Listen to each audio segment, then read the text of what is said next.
Hi guys, before we jump in, I just want to mention that this particular product, the price does change on it often. So be sure and check out the link down below in the description and see what kind of price you can get for it.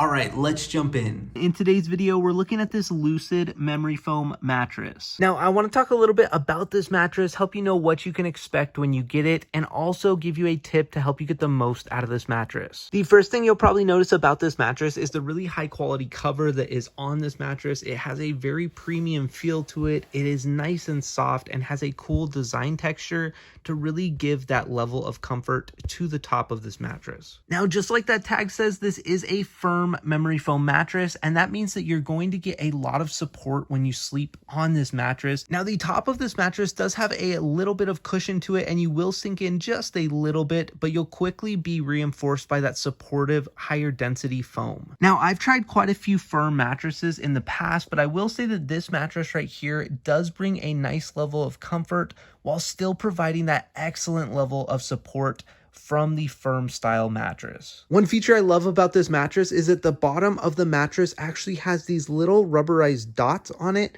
to help it grip the box spring or the platform that this bed is resting on. Now, the tip I wanted to give you to help you get the most out of this mattress is as soon as you get this mattress, make sure and pull it out of the plastic and give it about 48 hours to fully expand. If possible, I would refrain from sleeping on the mattress for 48 hours to allow the mattress to completely recover from the shipping process. Overall, I would highly recommend the Lucid firm memory foam mattress. I think it's a fantastic, very high quality mattress and will give you a lot of support as you sleep. Now, make sure and check out the link down below in the description to get your hands on this product. Thank you so much for watching and have a great day.